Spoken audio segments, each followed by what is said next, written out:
आप सुन रहे हैं ड्रीम एफएम, जहां मिलेगा सपनों की कहानी। आज सुनाऊंगा शर्लॉक होम्स की कहानी। लंदन की ठंडी शाम थी। बेकर्स स्ट्रीट 221 बी में बैठे डॉक्टर जॉन वॉटसन अपनी डायरी में कुछ लिख रहे थे। अचानक दरवाजा खुला और शर्लक होम्स अंदर आया। उसकी आंखों में वही जानी पहचानी चमक थी जो तब दिखती थी जब वह किसी रहस्य की गहराई में डूबा होता। वॉटसन, एक हत्या हुई है। वॉटसन ने पेन नीचे रखा और उत्सुकता से पूछा, कहां? ड्रूरी लेन। एक प्रसिद्ध व्यापारी एडवर्ड हेस्टिंग्स अपने ही घर में मृत पाया गया। पुलिस के अनुसार यह एक सामान्य चोरी का मामला लगता है, लेकिन मुझे शक है कि इसके पीछे कोई बड़ी साजिश है। वॉटसन ने गहरी सांस ली। और तुम्हें कैसे पता कि यह सिर्फ एक चोरी नहीं है? शर्लक मुस्कुराया, अपनी पाइप सुलगाई और बोला, यही तो पता लगाने जाना है मेरे प्रिय वॉटसन। तैयार हो जाओ। जांच शुरू हो चुकी थी। शर्लक होम्स और डॉक्टर वॉटसन तेजी से ड्रूरी लेन की ओर बढ़ रहे थे। हल्की बारिश हो रही थी और लंदन की गलियों में घोड़ा गाड़ियां गुजर रही थीं। जब वे एडवर्ड हेस्टिंग्स के घर पहुंचे तो वहां पहले से ही कुछ पुलिस अधिकारी मौजूद थे। इंस्पेक्टर लेस्ट्रेड ने उन्हें देखते ही कहा, होम्स, मुझे लगा था कि तुम यहां आओगे। मामला थोड़ा उलझा हुआ है, लेकिन मुझे लगता है कि यह एक आम चोरी और हत्या का केस है। शर्लक ने चारों ओर देखा। कमरा बिखरा हुआ था, कुछ कीमती सामान गायब थे, लेकिन सबसे अजीब बात थी हत्या का तरीका। एडवर्ड हेस्टिंग्स कुर्सी पर बैठे थे। उनके चेहरे पर हल्की मुस्कान थी और उनके गले पर एक पतली कट की लकीर थी। वॉटसन ने लाश की ओर झुककर कहा, यह अजीब है। ऐसा लग रहा है जैसे उन्होंने बिना किसी संघर्ष के अपनी जान दे दी। शर्लक ने ध्यान से कमरे का निरीक्षण किया, फिर दीवार पर एक अजीब चिन्ह देखा, एक छोटा लाल रंग का निशान। इंस्पेक्टर, क्या आपने कुछ असामान्य देखा? होम्स ने पूछा। लेस्ट्रेड ने सिर हिलाया। कुछ खास नहीं। दरवाजे की कोई जबरदस्ती से तोड़फोड़ नहीं हुई। घर का नौकर कहता है कि मिस्टर हेस्टिंग्स ने रात का खाना खाने के बाद अपने कमरे में जाने की बात कही थी। उसके बाद जब नौकर सुबह आया तो उसने उन्हें मृत पाया। शर्लक ने अपनी पाइप सुलगाई और कहा, यह एक साधारण हत्या नहीं है लेस्ट्रेड। यह किसी बहुत सोच समझ कर किए गए खेल का हिस्सा है, और यह केवल शुरुआत है। डॉक्टर वॉटसन ने दीवार पर बने छोटे लाल निशान की ओर इशारा किया। होम्स, यह क्या हो सकता है? शर्लक ने उसे करीब से देखा और अपनी जेब से एक छोटा लेंस निकालकर जांच करने लगा। कुछ सेकंड बाद वह मुस्कुराया, जैसे कोई दिलचस्प बात पकड़ ली हो। यह कोई साधारण निशान नहीं है वॉटसन। यह खून भी नहीं है। यह किसी तरह की लाल स्याही या पाउडर लगता है, शायद किसी विशेष संकेत के लिए।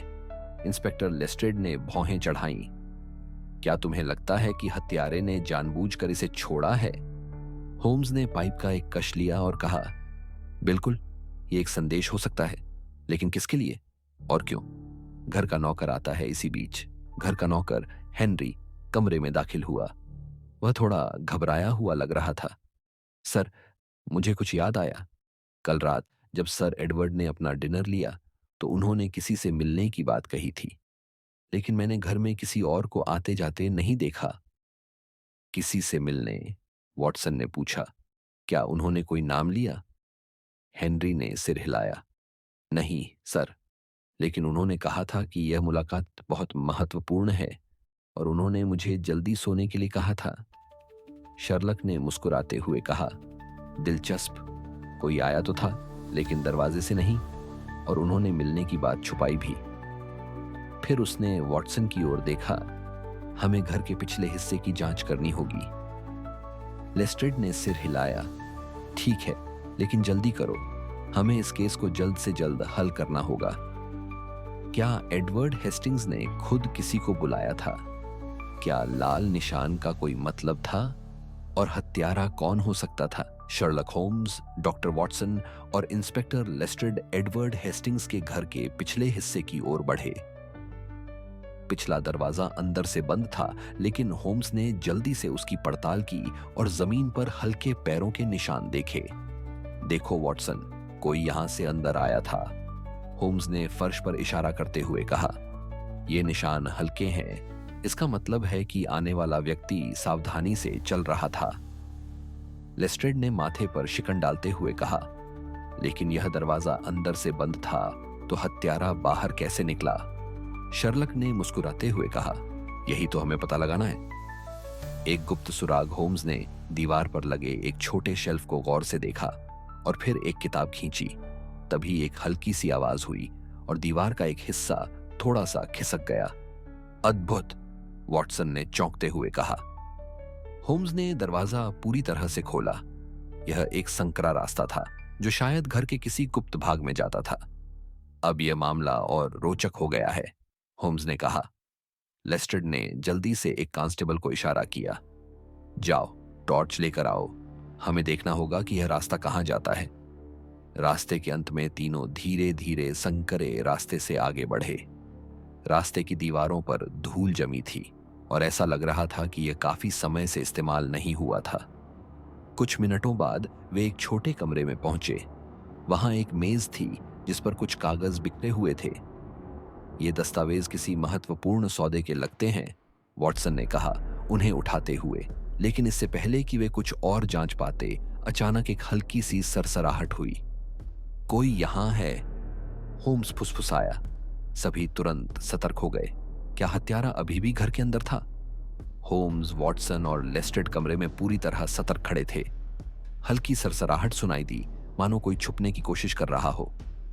कोई यहां है, होम्स ने धीरे से कहा और मेज पर रखे एक कैंडल स्टैंड को उठा लिया। लेस्ट्रेड ने अपने सिपाहियों को इशारा किया, कमरे के हर कोने की तलाशी लो। अचानक एक परछाई तेजी से दरवाजे के पास से गुजरी। रुको, वॉटसन चिल्लाए, लेकिन परछाई तेजी से गुप्त रास्ते से बाहर निकल गई। हम इसे खो नहीं सकते, होम्स ने कहा और उसके पीछे दौड़ पड़े। गुप्त दरवाजा और भागता हुआ शख्स तीनों तेजी से संकरे रास्ते से बाहर निकले। जैसे ही वे मुख्य हॉल में पहुंचे, उन्होंने देखा कि पिछले दरवाजे की कुंडी खुली हुई थी। तो हत्यारा यहीं से भागा था, लेस्ट्रेड ने कहा। होम्स ने दरवाजे से बाहर देखा, लेकिन तब तक रहस्यमयी शख्स अंधेरे गलियों में गुम हो चुका था। अफसोस हम उसे अभी नहीं पकड़ सके, वॉटसन ने कहा। लेकिन होम्स मुस्कुराया। नहीं वॉटसन, हम हार नहीं मानेंगे।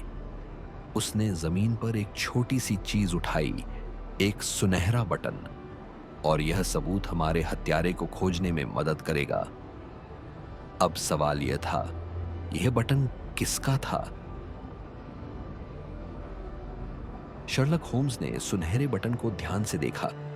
उस पर एक अजीब सा चिन्ह बना हुआ था, एक शेर का सिर, जिसके नीचे कुछ छोटे अक्षरों में लिखा था RC। वॉटसन ने बटन को गौर से देखा और कहा, होम्स, क्या यह किसी क्लब या संगठन का चिन्ह हो सकता है? होम्स मुस्कुराया। संभव है वॉटसन, लेकिन इससे पहले कि हम किसी नतीजे पर पहुंचे, हमें इसे जांचना होगा। इंस्पेक्टर लेस्ट्रेड ने झुंझलाते हुए कहा, तो इसका मतलब क्या हुआ? क्या हत्यारा अपने कपड़े फाड़कर भागा? शायद, होम्स ने कहा, या फिर यह किसी और संकेत का हिस्सा है। नौकर हेनरी की प्रतिक्रिया। तभी नौकर हेनरी कमरे में आया। जैसे ही उसकी नजर बटन पर पड़ी, उसका चेहरा थोड़ा डर से सफेद पड़ गया। होम्स ने उसकी ओर देखा। तुमने यह बटन पहले कहीं देखा है हेनरी? हेनरी ने हिचकिचाते हुए कहा, मुझे पूरा यकीन नहीं है सर, लेकिन यह मुझे कहीं देखा हुआ लगता है। साफ साफ कहो हेनरी, लेस्ट्रेड ने सख्ती से कहा। हेनरी ने एक गहरी सांस ली। सर, एडवर्ड के एक पुराने दोस्त थे, रिचर्ड क्रॉफ्ट। वे अक्सर उनके पास आया करते थे और कोई व्यापारिक चर्चा किया करते थे। लेकिन कुछ हफ्ते पहले उनकी किसी बात पर बहस हो गई थी। इसके बाद से वे कभी यहां नहीं आए। रिचर्ड क्रॉफ्ट, होम्स ने दोहराया। और क्या तुम्हें पता है कि वह अब कहां है? हेनरी ने सिर हिलाया। मुझे पूरा यकीन नहीं, लेकिन मैंने सुना था कि वह हाल ही में एक पुराने जेंटलमैन क्लब में देखे गए थे। नाम था रॉयल चैम्बर क्लब।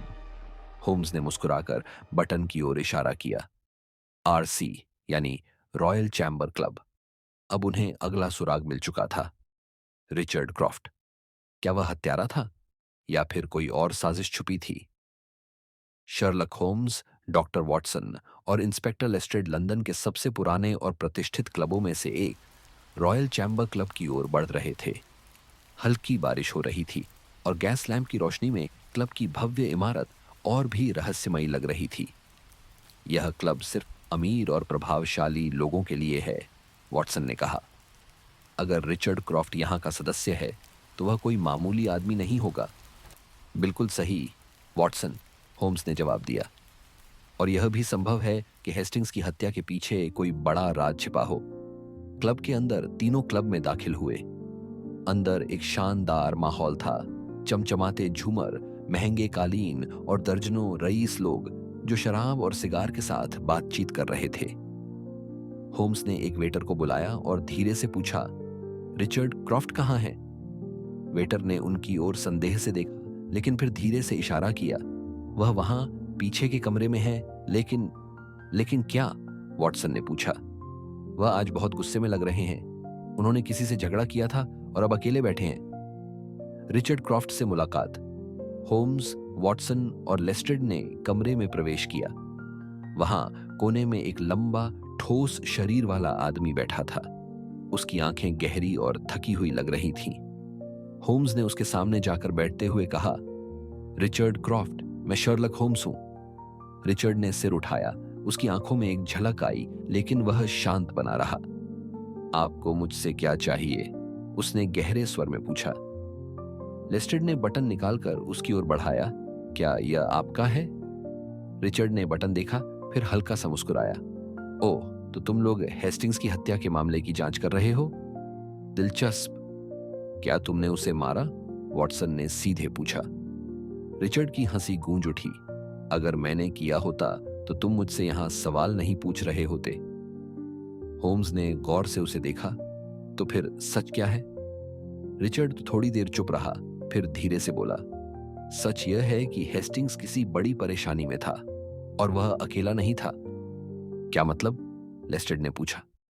रिचर्ड ने चारों ओर देखा, फिर धीरे से फुसफुसाया, अगर तुम सच जानना चाहते हो तो क्लब के तहखाने में जाओ, वहां तुम्हें असली सुराग मिलेगा। अब मामला और गहराता जा रहा था। तहखाने में क्या छिपा था? क्या रिचर्ड सच बोल रहा था? रिचर्ड क्रॉफ्ट के शब्दों ने माहौल को और रहस्यमयी बना दिया था। होम्स, वॉटसन और लेस्ट्रेड ने एक दूसरे की ओर देखा, फिर बिना समय गवाए तहखाने की ओर बढ़े। रॉयल चैम्बर क्लब का तहखाना कोई साधारण जगह नहीं थी। यह एक पुराना, पत्थरों से बना कमरा था, जहां सिगार का धुआं और शराब की हल्की गंध फैली हुई थी। वहां बहुत कम लोग आते थे, क्योंकि यह क्लब के सबसे पुराने सदस्यों की निजी बैठक का स्थान था। रहस्यमयी दस्तावेज जैसे ही वे नीचे पहुंचे, होम्स ने दीवारों पर लगी पुरानी अलमारियों की ओर देखा। उसने एक किताब उठाई और जैसे ही उसे पलटा, अंदर कुछ कागज गिरे। ये क्या है? वॉटसन ने झुककर कागजों को उठाया। होम्स ने कागज गौर से देखे और फुसफुसाया, यह बैंक से जुड़े दस्तावेज हैं। हेस्टिंग्स और अन्य कुछ लोगों के नाम इन पर दर्ज हैं। लेस्ट्रेड ने पेपर पढ़ते हुए कहा, यह तो किसी गुप्त लेन देन का सबूत लगता है। यहाँ कई अमीर व्यापारियों के नाम हैं और कुछ ऐसे भी लोग हैं जो अंडरवर्ल्ड से जुड़े हो सकते हैं। होम्स ने दस्तावेजों को ध्यान से देखा और एक नाम पर उसकी नजर टिक गई, रॉबर्ट मोरान। रॉबर्ट मोरान कौन है? वॉटसन ने पूछा। होम्स ने गहरी सांस लेते हुए कहा, लंदन का एक खतरनाक आदमी। उसके कई बड़े व्यापारियों से संबंध हैं और यह पूरी संभावना है कि हेस्टिंग्स की हत्या में उसका भी हाथ हो। अचानक एक आवाज आई, मुझे नहीं लगता कि तुम तीनों को यहां होना चाहिए। तीनों ने मुड़कर देखा। दरवाजे पर 3 नकाबपोश आदमी खड़े थे, जिनके हाथों में रिवॉल्वर चमक रहे थे। क्या होम्स और उसके साथी इस मुसीबत से बच पाएंगे? क्या यह लोग हत्यारे से जुड़े हैं? होम्स, वॉटसन और लेस्ट्रेड के सामने 3 नकाबपोश खड़े थे। उनकी बंदूकें चमक रही थीं। तहखाने का माहौल अचानक बेहद खतरनाक हो गया था। एक नकाबपोश आगे बढ़ा और गहरी आवाज में बोला, तुम लोगों ने गलत जगह हाथ डाला है। ये दस्तावेज हमें दो और यहां से चुपचाप चले जाओ, वरना। होम्स ने बिल्कुल भी डर नहीं दिखाया। वह शांत रहा और धीरे से मुस्कुराया। अगर हमें ये दस्तावेज देने होते तो हम यहां तक आते ही क्यों? दूसरे नकाबपोश ने गुस्से में रिवॉल्वर की नली होम्स के सिर पर तान दी। हम मजाक नहीं कर रहे, मिस्टर होम्स। लेस्ट्रेड और वॉटसन सतर्क हो गए, लेकिन होम्स ने अपने हाथ ऊपर नहीं किए। उसने गौर किया कि नकाबपोशों की आंखें बार बार दरवाजे की ओर जा रही थीं। शायद वे भी किसी चीज का इंतजार कर रहे थे। तो ये लोग यहां पहरा दे रहे हैं, होम्स ने मन ही मन सोचा। इसका मतलब है कि इनसे भी बड़ा कोई खिलाड़ी पर्दे के पीछे है। अचानक तहखाने का दरवाजा जोर से खुला। एक चौथा व्यक्ति अंदर आया, रॉबर्ट मोरान। वह एक ऊंचा बलवान आदमी था जिसकी चाल में घमंड झलक रहा था। उसकी आंखों में ठंडापन था। उसने दस्तावेजों की ओर देखा और फिर होम्स की ओर बढ़ा। शर्लक होम्स, मुझे लगा था कि तुम जल्द ही यहां पहुंचोगे, लेकिन यह तुम्हारी आखिरी गलती होगी। वह हंसा और नकाबपोशों की ओर इशारा किया। इन्हें खत्म कर दो। क्या होम्स, वॉटसन और लेस्ट्रेड इस मौत के जाल से बच पाएंगे? रॉबर्ट मोरान के आदेश के साथ ही तीनों नकाबपोशों ने अपनी बंदूकें और कसकर थाम ली। लेकिन इससे पहले कि वे ट्रिगर दबाते, होम्स ने तेजी से एक अलमारी पर रखा पुराना दीपक नीचे गिरा दिया। कमरा अचानक अंधेरे में डूब गया। भागो! होम्स चिल्लाया। वॉटसन और लेस्ट्रेड तुरंत समझ गए। उन्होंने दस्तावेज अपनी जैकेट में ठूंस लिए और अंधेरे में दरवाजे की ओर बढ़े। नकाबपोशों ने अंधाधुंध गोलियां चलाईं, लेकिन अंधेरे में निशाना चूक गया। होम्स ने एक कुर्सी से टकराकर जमीन पर गिरने का नाटक किया। जैसे ही एक नकाबपोश उसके करीब आया, उसने तेजी से उसकी टांग पकड़कर उसे गिरा दिया और उसकी बंदूक दूर सरका दी। इंस्पेक्टर, जल्दी बाहर निकलो, होम्स ने कहा। लेस्ट्रेड ने एक नकाबपोश पर मुक्का जड़ा और वॉटसन के साथ बाहर की ओर दौड़ पड़े। होम्स ने आखिरी बार मोरान की ओर देखा, जो गुस्से से चिल्ला रहा था, तुम मुझसे बच नहीं सकते होम्स। मैंने बचने का नहीं, तुम्हें पकड़ने का इरादा किया है, होम्स ने मुस्कुराते हुए कहा और तेजी से दरवाजे की ओर भागा। तीनों किसी तरह तहखाने से बाहर निकलने में सफल रहे और क्लब के मेन हॉल में पहुंचे।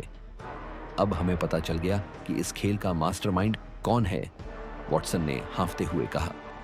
होम्स ने अपनी जैकेट झाड़ी और गंभीर स्वर में कहा, हाँ, लेकिन खेल अभी खत्म नहीं हुआ है, यह तो बस शुरुआत थी।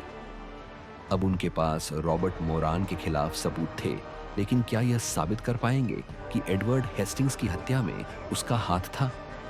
होम्स, वॉटसन और लेस्ट्रेड तेजी से रॉयल चैम्बर क्लब से बाहर निकले। बाहर रात का अंधेरा और हल्की बारिश हो रही थी। मोरान और उसके गुंडे अब भी पीछे थे, इसलिए उन्हें तुरंत कहीं छिपना था। कहां जाएंगे? वॉटसन ने हड़बड़ाते हुए पूछा। बेकर स्ट्रीट, होम्स ने जवाब दिया। हमें अब सारे सुराग एक जगह इकट्ठा करने होंगे। तीनों एक तांगे में बैठे और तेजी से 221 बी बेकर स्ट्रीट की ओर बढ़ गए। होम्स का विश्लेषण, कुछ ही देर में वे अपने सुरक्षित ठिकाने पर थे। होम्स ने गीला कोट उतारा और तुरंत फायरप्लेस के पास जाकर बैठ गया। उसने जेब से दस्तावेज निकाले और ध्यान से पढ़ने लगा। लेस्ट्रेड ने चाय बनाते हुए कहा, अब तो हमें मोरान को गिरफ्तार कर लेना चाहिए। इतनी जल्दी नहीं, लेस्ट्रेड, होम्स ने आंखें सिकोड़ते हुए कहा। हमारे पास हेस्टिंग्स की हत्या से जुड़ा कोई ठोस सबूत नहीं है। ये दस्तावेज बस उसकी संदिग्ध गतिविधियों को दिखाते हैं, लेकिन हत्या का प्रमाण नहीं देते। वॉटसन ने सिर हिलाया। तो हमें और सुराग चाहिए। होम्स ने गहरी सांस ली। हमें हेस्टिंग्स की पत्नी से दोबारा मिलना होगा। शायद उसके पास कुछ ऐसा हो जो हमें अब तक नहीं मिला। एक नई कड़ी, अगले ही दिन वे हेस्टिंग्स की पत्नी लेडी मार्गरेट हेस्टिंग्स से मिलने उनके घर पहुंचे। वह अभी भी सदमे में थीं, लेकिन होम्स ने उन्हें विश्वास में लेते हुए पूछा, क्या आपके पति ने हाल ही में किसी पर शक किया था या कोई खतरा महसूस किया था? मार्गरेट ने कुछ सोचा, फिर धीरे से कहा, हाँ, 2 दिन पहले उन्होंने एक पत्र पढ़ा और अचानक बहुत घबरा गए थे। क्या वह पत्र अभी भी आपके पास है? होम्स ने पूछा। मार्गरेट ने एक दराज से एक चिट्ठी निकाली और उसे होम्स को दे दिया। होम्स ने ध्यान से पढ़ा। अगर तुमने अपनी वफादारी तोड़ी तो अगली गोली तुम्हारे लिए होगी। हस्ताक्षर था। एम वॉटसन ने फुसफुसाकर कहा। एम यानी मोरान। होम्स ने मुस्कुराकर सिर हिलाया। संभावना बहुत अधिक है वॉटसन, लेकिन हमें और प्रमाण चाहिए। लेस्टर्ड ने पूछा, अब क्या? होम्स ने गहरी सांस ली। अब हमें मोरान को उसकी ही चाल में फंसाना होगा।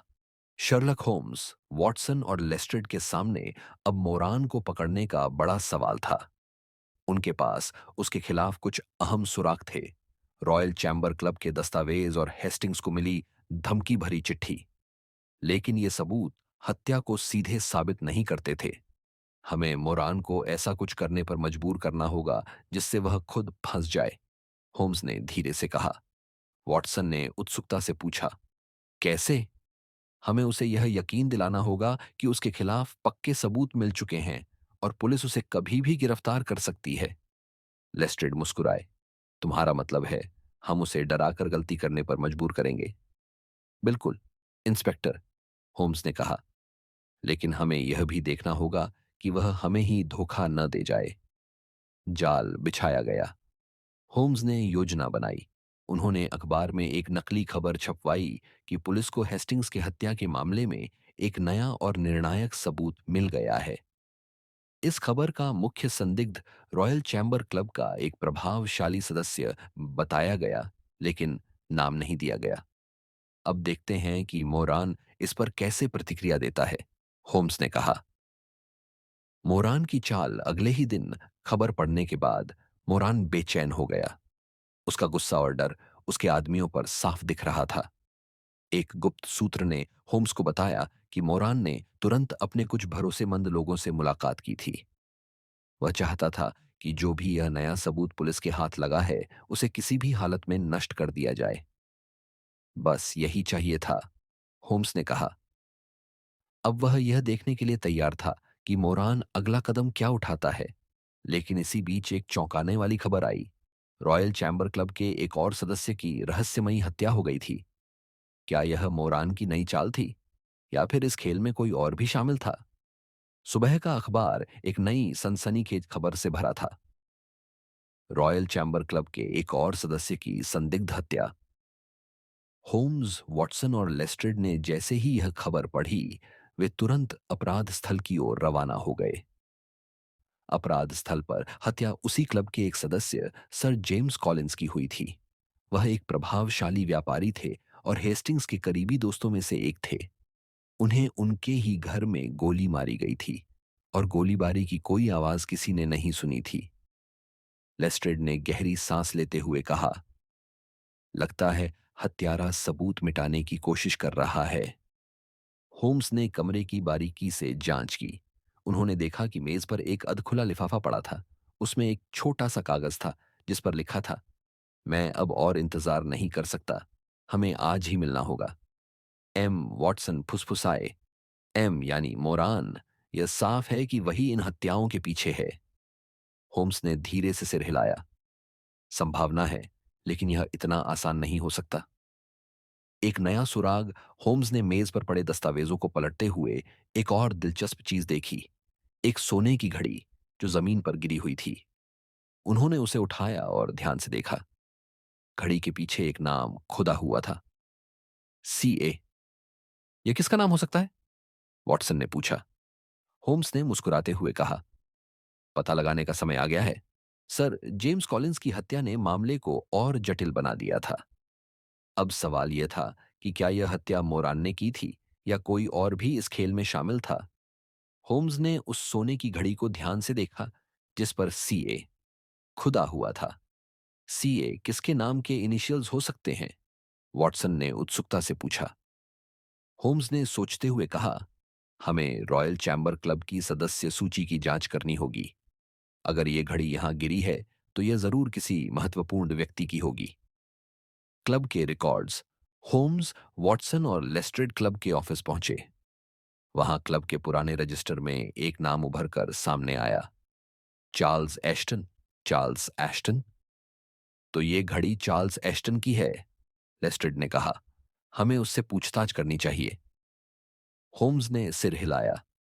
नहीं, हमें उससे पहले यह पता लगाना होगा कि वह हेस्टिंग्स और कॉलिंस से कैसे जुड़ा था।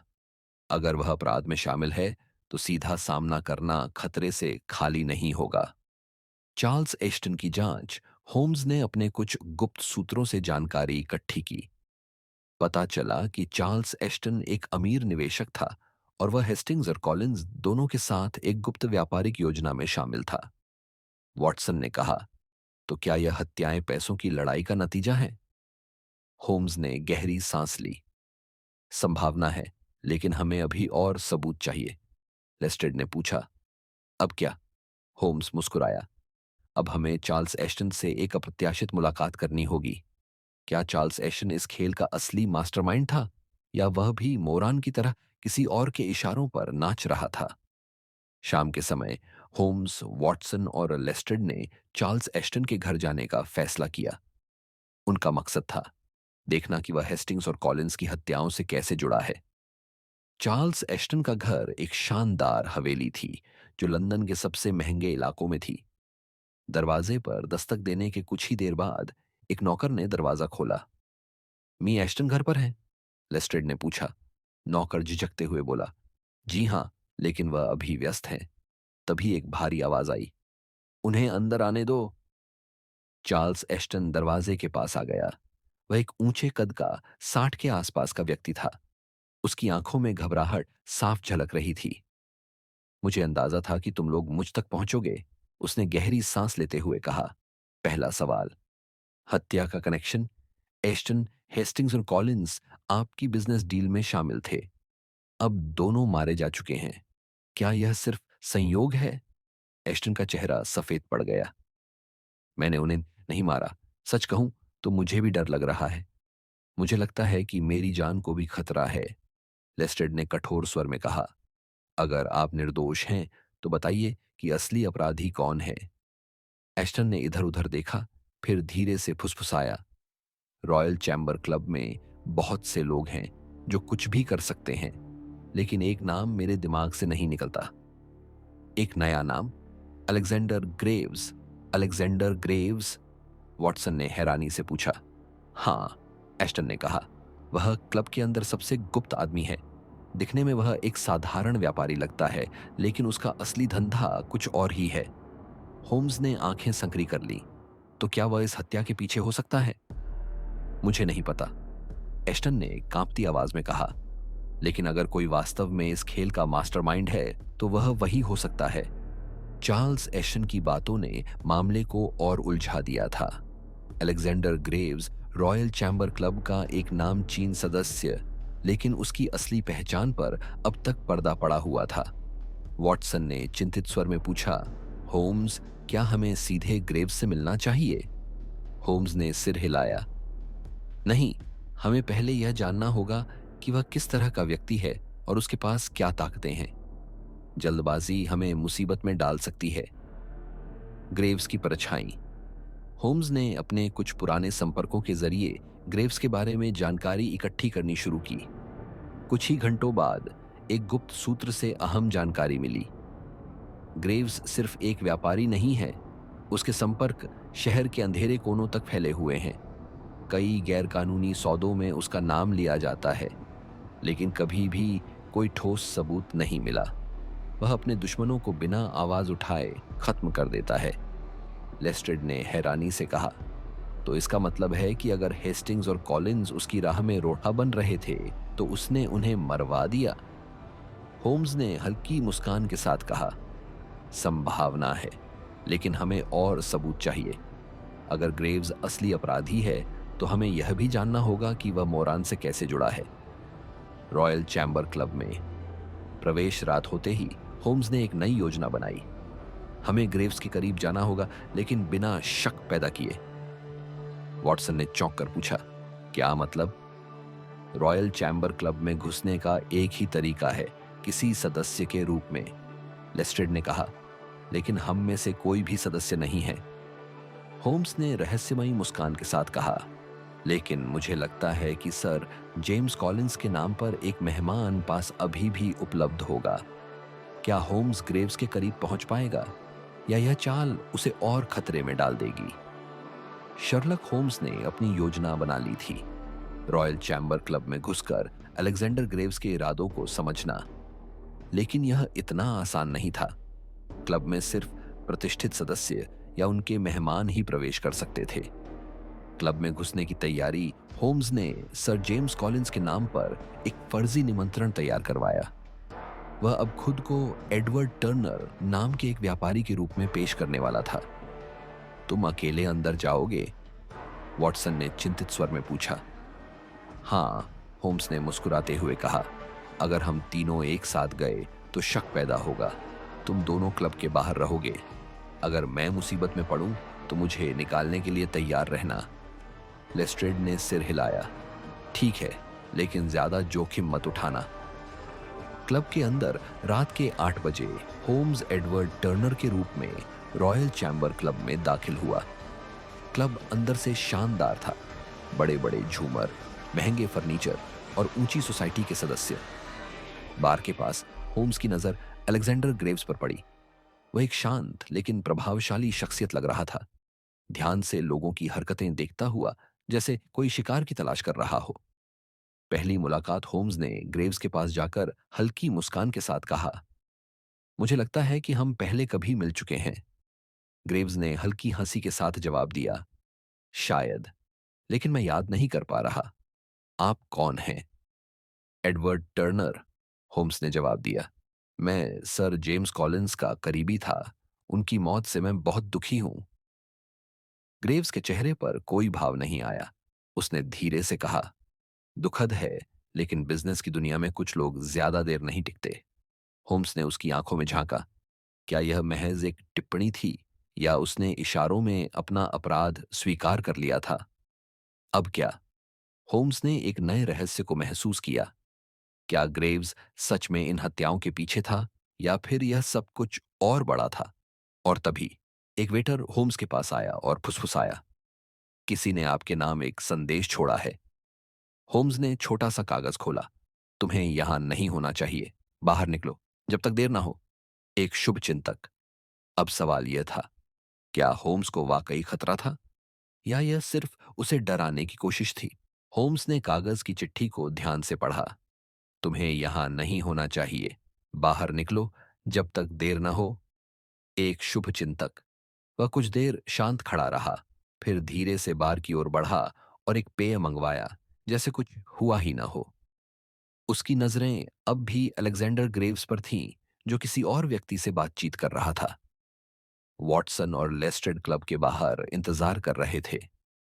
होम्स ने उनकी तरफ देखने का कोई प्रयास नहीं किया, ताकि किसी को शक न हो कि वह अकेला नहीं आया था।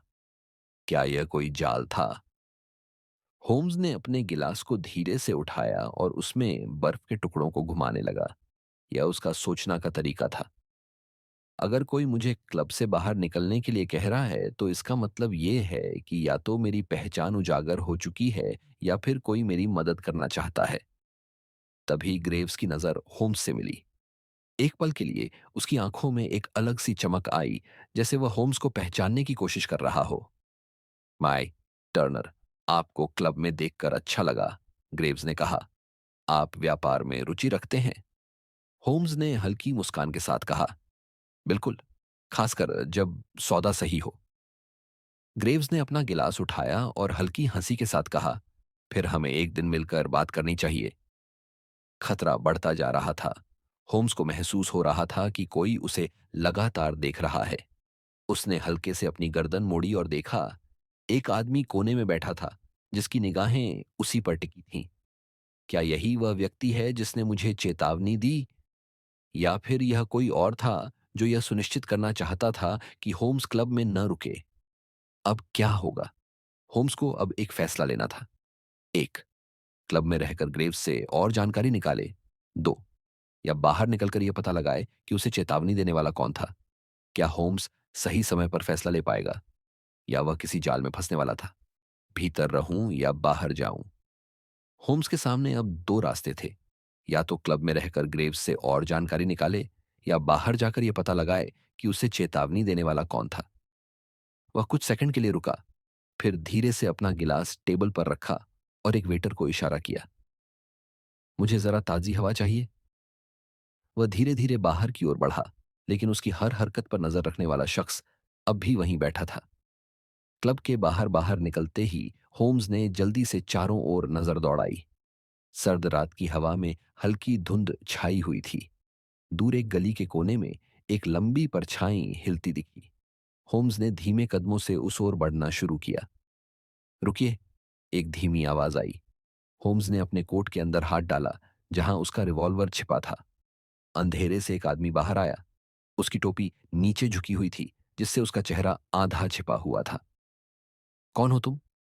होम्स ने पूछा। आदमी ने जल्दी से एक कागज का टुकड़ा होम्स के हाथ में दिया और फुसफुसाया, वे तुम्हें देख रहे हैं, भागो। होम्स ने उस आदमी का हाथ पकड़ने की कोशिश की, लेकिन वह अचानक गली के अंधेरे में गायब हो गया। होम्स ने कागज को ध्यान से देखा। उस पर सिर्फ एक ही चीज लिखी थी, ए जी खतरे में है। ए जी? वॉटसन ने आश्चर्य से कहा जब होम्स ने उसे संदेश दिखाया। Alexander Graves. लेस्ट्रेड चौंक पड़ा। लेकिन हम तो उसे ही अपराधी समझ रहे थे। होम्स ने गंभीरता से कहा, शायद हम गलत दिशा में जा रहे हैं, या शायद असली अपराधी हमें एक गलत निशाने की ओर धकेल रहा है। अब क्या? अब सवाल यह था, एक, क्या अलेक्जेंडर ग्रेव्स वाकई खतरे में था? दूसरा, क्या वह सिर्फ एक मोहरा था और असली मास्टरमाइंड कोई और था? तीसरा, और वह रहस्यमयी आदमी कौन था जिसने होम्स को चेतावनी दी? होम्स ने उस कागज को एक बार फिर ध्यान से देखा। ए जी खतरे में है, वॉटसन ने चिंतित स्वर में कहा। अगर ग्रेव्स वाकई खतरे में है तो हमें उसे चेतावनी देनी चाहिए, लेकिन अगर यह कोई जाल हुआ तो? लेस्ट्रेड ने सहमति में सिर हिलाया। यह भी हो सकता है कि कोई हमें गलत रास्ते पर भटका रहा हो। होम्स ने मुस्कुराते हुए कहा, यही तो इस खेल की खूबसूरती है मेरे दोस्तों। हमें तब तक कुछ भी नहीं मानना चाहिए जब तक हमारे पास ठोस सबूत न हो। अलेक्जेंडर ग्रेव्स के घर पर अगली सुबह होम्स, वॉटसन और लेस्ट्रेड अलेक्जेंडर ग्रेव्स के आलीशान घर पहुंचे, लेकिन वहां का नजारा चौंकाने वाला था। घर का मुख्य दरवाजा आधा खुला था और अंदर का हॉल बिखरा हुआ था, जैसे वहां कोई जबरदस्त संघर्ष हुआ हो। यहां कुछ गड़बड़ है, वॉटसन ने धीरे से कहा। होम्स ने इशारा किया और तीनों ने घर के अंदर कदम रखा। ड्राइंग रूम में एक कुर्सी उलटी पड़ी थी, पर्दे फटे हुए थे और जमीन पर कांच के टुकड़े बिखरे हुए थे। लेकिन सबसे बड़ा झटका तब लगा जब उन्होंने कमरे के बीचों बीच एक चीज देखी, खून से सना हुआ दस्ताना। लेस्ट्रेड ने गहरी सांस लेते हुए कहा, तो क्या ग्रेव्स की हत्या हो चुकी है? गायब हुआ आदमी। होम्स ने कमरे का बारीकी से निरीक्षण किया और कुछ ही देर में उसे एक और अजीब चीज मिली। दीवार पर खून से बना एक निशान, जो ऐसा लग रहा था जैसे कोई कुछ लिखने की कोशिश कर रहा हो, लेकिन शब्द अधूरे थे। एमओ, वॉटसन ने अनुमान लगाया। शायद वह मोरन लिखने की कोशिश कर रहा था। होम्स ने गंभीर स्वर में कहा, शायद, लेकिन बिना पूरी जांच के मैं कुछ भी नहीं मानूंगा। अब सवाल यह है, एक, क्या अलेक्जेंडर ग्रेव्स की हत्या हो चुकी है या उसे अगवा किया गया है? दो, अगर यह मोरान का काम है तो उसने ऐसा क्यों किया? तीसरी, और दीवार पर लिखे अधूरे शब्दों का क्या मतलब है? रॉयल चैम्बर क्लब की लॉगबुक में चार्ल्स एस्टन का नाम देखकर वॉटसन और लेस्ट्रेड अवाक रह गए। एस्टन झूठ बोल रहा था, लेस्ट्रेड ने कहा। उसने कहा था कि वह ग्रेव्स से डरता है, लेकिन यहां तो वे एक ही रात क्लब में मिले थे। होम्स ने लॉगबुक को ध्यान से पढ़ते हुए कहा, और यह भी ध्यान दो कि ग्रेव्स ने क्लब छोड़ा, लेकिन एस्टन की एग्जिट टाइम दर्ज नहीं है। इसका मतलब है कि या तो वह अंदर ही रुका था या कोई रिकॉर्ड छुपाने की कोशिश की गई है।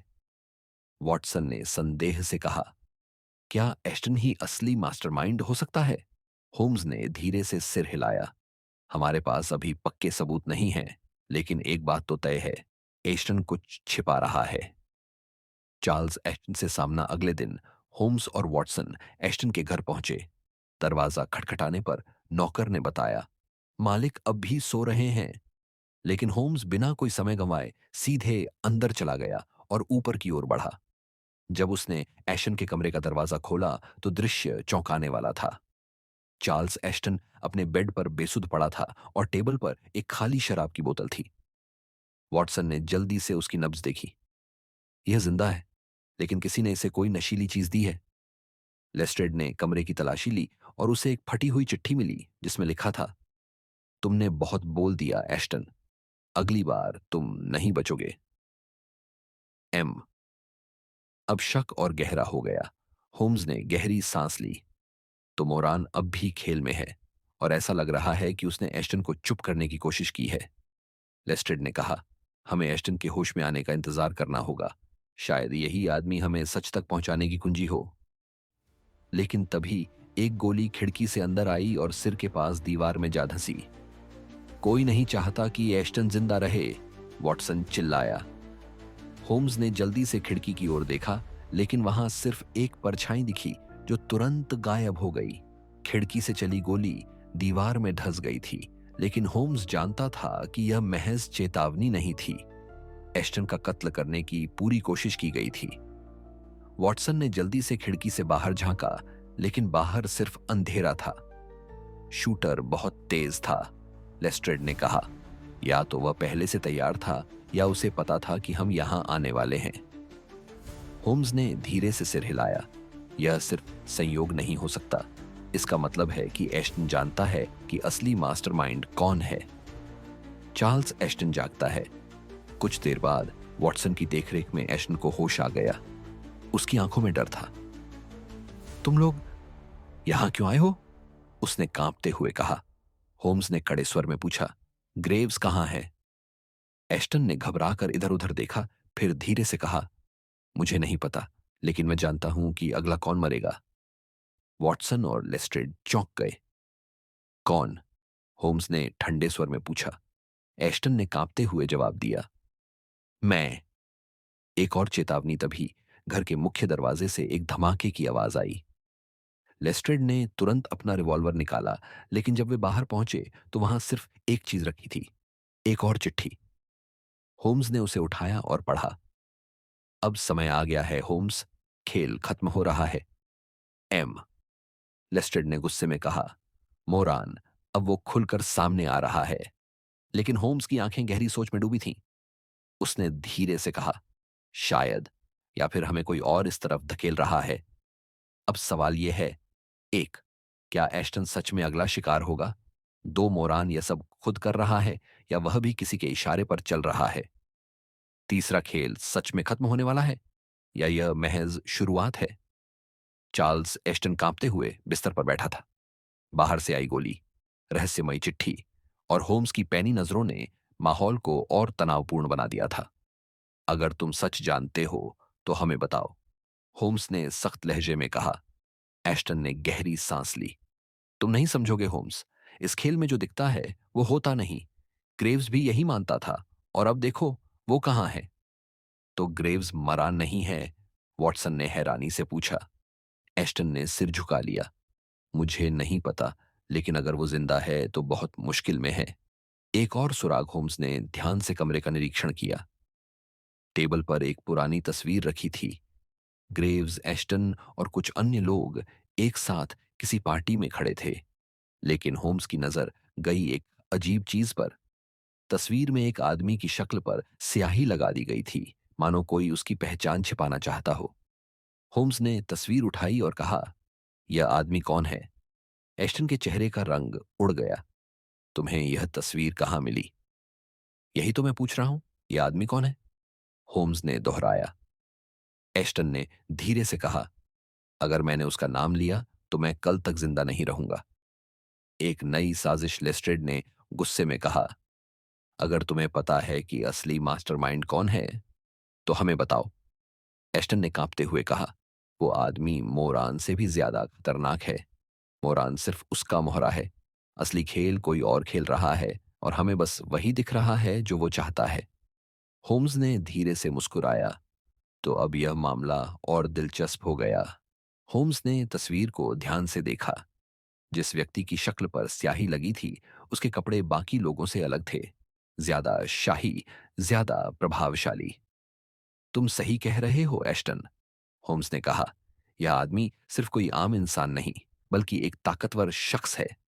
एश्टन ने सिर झुका लिया। अगर मैं उसका नाम ले लूं, तो मैं आज की रात नहीं देख पाऊंगा। तो हमें खुद ही पता लगाना होगा, वॉटसन ने कहा। उसी रात लेस्ट्रेड को खबर मिली कि मोरान शहर छोड़ने की कोशिश कर रहा था। पुलिस ने उसे गिरफ्तार कर लिया और अब वह स्कॉटलैंड यार्ड में था। होम्स, वॉटसन और लेस्ट्रेड तुरंत वहां पहुंचे। मोरान ने उन्हें देखते ही कड़वी हंसी हंसी। आखिरकार पकड़ ही लिया, होम्स। होम्स ने ठंडे स्वर में कहा, तुम हमेशा ही एक अच्छे शूटर रहे हो, मोरान, लेकिन इस बार तुमने अपनी चालाकी से ज्यादा भरोसा किया। मोरान ने आंखें सिकोड़कर कहा, अगर तुम्हें लगता है कि तुमने यह केस सुलझा लिया है तो तुम गलत हो। असली खिलाड़ी अब भी खेल में है। ठीक तभी एक पुलिस अधिकारी अंदर आया और उसने लेस्ट्रेड को एक चिट्ठी दी। होम्स ने उसे खोला और पढ़ा। बहुत करीब आ गए हो, होम्स, लेकिन सच तक पहुंचने के लिए तुम्हें और आगे जाना होगा। एजी। वॉटसन चौंक गए। एजी, क्या यह ग्रेव्स का संदेश है? लेस्ट्रेड ने कहा, अगर वह जिंदा है तो उसने खुद को अब तक छिपाकर क्यों रखा? होम्स ने गहरी सांस ली, क्योंकि खेल अब असली मोड़ पर है। मोरान की गिरफ्तारी के बाद भी रहस्य खत्म नहीं हुआ था। होम्स ने चिट्ठी को फिर से देखा। बहुत करीब आ गए हो, होम्स, लेकिन सच तक पहुंचने के लिए तुम्हें और आगे जाना होगा। एजी। वॉटसन ने चिंतित होकर कहा, अगर ग्रेव्स जिंदा है तो वह खुद सामने क्यों नहीं आ रहा? लेस्ट्रेड ने सिर हिलाया। या फिर यह भी कोई जाल है? होम्स ने धीरे से मुस्कुराया। हमें यह पता लगाने के लिए सिर्फ एक चीज करनी होगी, एजी को ढूंढना। एक नई कड़ी। होम्स ने मोरान की जेब से निकले एक छोटे से कागज को ध्यान से देखा। उस पर एक अजीब सा कोड लिखा था, CR 1989 इमेल। वॉटसन ने अनुमान लगाया, क्या यह कोई पता हो सकता है? होम्स ने कुछ देर सोचा, फिर अचानक उसकी आंखों में चमक आ गई। बिल्कुल, यह केवेंडिश रोड 189 मेरी लेबोन का संकेत हो सकता है। लेस्ट्रेड ने तुरंत कहा, तो हमें वहीं जाना होगा।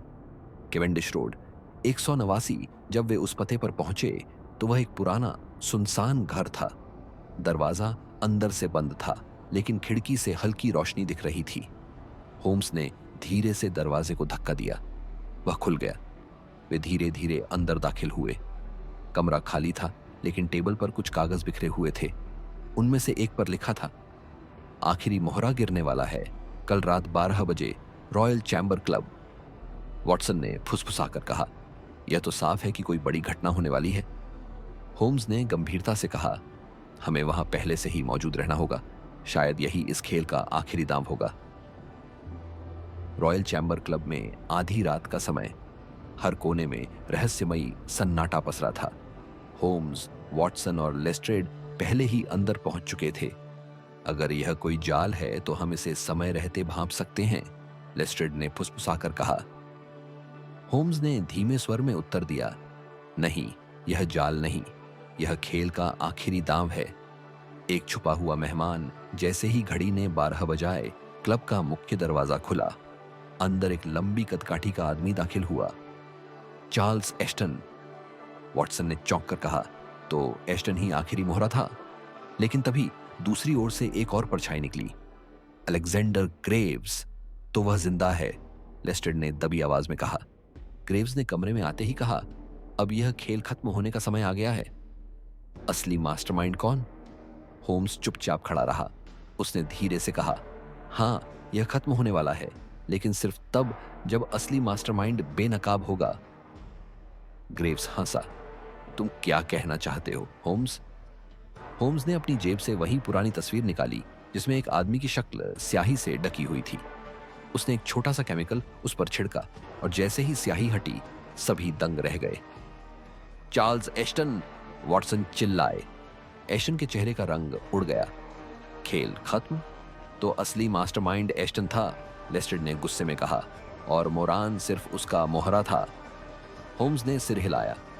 नहीं, मोरान को किसी और ने भेजा था, लेकिन असली योजना एश्टन की थी। उसने ग्रेव्स, मोरान और यहां तक कि हमें भी इस्तेमाल किया। ग्रेव्स ने गहरी सांस ली। मैंने सोचा था कि मैं उसे मात दे सकता हूं, लेकिन वह हमेशा एक कदम आगे था। एस्टन ने हंसते हुए कहा, हो सकता है, लेकिन अब तुम सब यहां हो, और यही मेरी असली चाल थी। तभी क्लब के चारों ओर से बंदूकधारी निकल आई। चार्ल्स एस्टन की हंसी कमरे में गूंज रही थी और चारों ओर बंदूकधारी तैनात थे। होम्स, वॉटसन, लेस्ट्रेड और ग्रेव्स को घेर लिया गया था। अब कोई बच नहीं सकता, एस्टन ने ठंडी मुस्कान के साथ कहा। लेस्ट्रेड ने गुस्से से कहा, तुम्हारी ये चाल ज्यादा देर नहीं चलेगी एस्टन। ओह, लेकिन ये चल चुकी है इंस्पेक्टर, एस्टन ने जवाब दिया। तुम सबने खुद को मेरी जाल में डाल दिया। अब सिर्फ एक ही रास्ता बचा है, मौत। लेकिन तभी होम्स ने हल्की मुस्कान दी और अपनी जेब से एक छोटी सी सीटी निकाली। उसने उसे बजाया और अगले ही पल बाहर से पुलिस सायरन की आवाज गूंज उठी। एस्टन ने चौंक कर कहा, यह क्या? लेस्ट्रेड हंस पड़ा। मुझे हमेशा लगता था कि होम्स तुमसे 2 कदम आगे चलता है। तभी खिड़कियां तोड़कर पुलिस अंदर घुस गई। बंदूकधारियों ने बचने की कोशिश की, लेकिन वे तुरंत गिरफ्तार हो गए। एस्टन ने भागने की कोशिश की, लेकिन ग्रेव्स ने आगे बढ़कर उसे रोक लिया। यह तुम्हारा अंत है एस्टन, ग्रेव्स ने कहा। होम्स ने धीरे से कहा, शतरंज में भी राजा को गिरने में सबसे ज्यादा समय लगता है, लेकिन आखिरकार वह भी मात खा जाता है। एस्टन को हथकड़ी लगाई गई। वह अब भी मुस्कुरा रहा था, लेकिन उसकी आंखों में हार साफ झलक रही थी। तुमने यह खेल जीत लिया होम्स, उसने कहा, लेकिन अगली बार तुम इतने भाग्यशाली नहीं रहोगे। खेल खत्म। लेस्ट्रेड ने राहत की सांस ली। तो यह सब खत्म हुआ? होम्स ने गहरी सोच में कहा, शायद, लेकिन सच्चाई यह है कि अपराध कभी खत्म नहीं होते, वे बस नए रूप में लौटते हैं। वॉटसन ने सिर हिलाया। कम से कम इस बार हमने सही व्यक्ति को पकड़ लिया।